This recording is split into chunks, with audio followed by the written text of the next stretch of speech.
Hello. So for the first prompt of what I would do if a student asked me a question that I didn't know the answer of, I think first I would start by being honest with them, telling them that I don't necessarily know the answer for that question, but it's a good question and that I would like to sit down and work through it with them.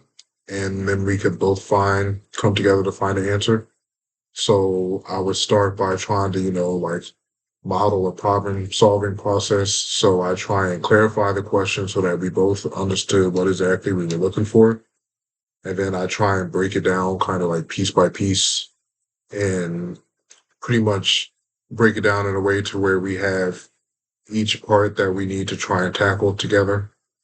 Um, and then I would try and go about searching for what it is that we need to figure out and what it is that we don't know.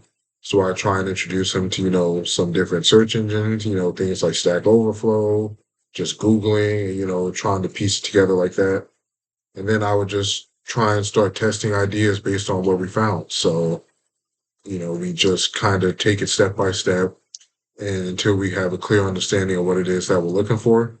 And I would try and make sure I keep them involved, keep asking their opinions, asking them what do they think, asking if they have any ideas. And I would just encourage them to just try everything, try things that they think might not work. Because who knows, if you try it, then maybe that might not work, but it could be part of a different solution that they could come up with.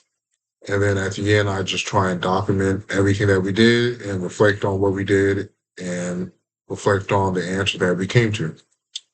Let's see. For the second prompt, observe a student that was alone. Yeah, so if I observed a student that was, kind of feeling unmotivated and kind of feeling disconnected from the content, first I would go up to them quietly, you know, try and make it as personal as I can, even though it is in the lab. And I would really just try and ask them what was wrong, what they were feeling discouraged with, and I would hear them out honestly, let them say what it is they have to say. And I will reassure them, like computer science is not an easy topic, it's not an easy major. There's really nothing easy about it. And even the best computer scientists, the ones that are doing PhDs, the ones that are, discovering a bunch of new things for like AI and everything, even those people had a time where they were not necessarily able to do what they thought they could do and things were difficult. So I just try and let them know that, they shouldn't be discouraged. They have to keep trying, things are going to be hard at first, but if you persevere, you can get through it. And then I would escalate it to the teacher by trying to take them aside. Maybe if there was a time in the lab where, they had given the students time to do work on their own, I would try and take the teacher aside and, let him know that, oh, so and so is feeling disconnected from the work. They might need a little bit of extra help. Or if you could try and look into them and try and maybe reach out to them to try and, try and foster a better attitude and a better outlook on what's going on because they feel like they can't do it and anybody can do it if they put their mind to it. And then I would escalate it to Diogo by just, giving him a concise email or update based on, however we communicate, Slack, GitHub, whatever it is, and not just let him know, how the student was feeling and how I tried to go about it, both personally and with me updating the teacher based on what was going on. And the last one for a technical prompt, imagine you're. Yeah, so basically, I would just tell the student, like, I'm going to just use Python, for example, because that's mainly what we use here at Morgan State. I would sit the student down and explain to them that if you want to find if array has a value that exists in it at a certain index, I would first tell them that we have to define a function, and we can call that just find index. And I say that the function itself is going to take in two parameters. You're going to need the array, and you're going to need the target that you're looking for. So then I would break that down and say, to do that, we're going to have to iterate over all the indexes in the array to see if the target is in the array. So I start and I say for I in range, and then I do the length of the array that we inputted as a parameter. And I say if the array at I equals the target, then you return I, which would be the index that the target is at.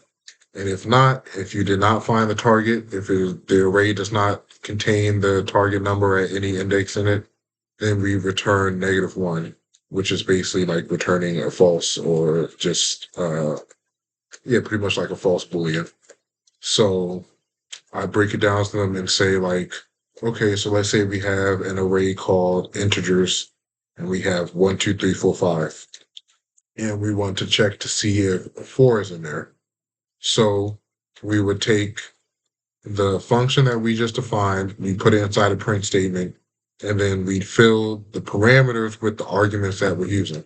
So we take the array called integers and put that in for the first parameter. And then we say we're looking for the number 4, so we put that in the second parameter.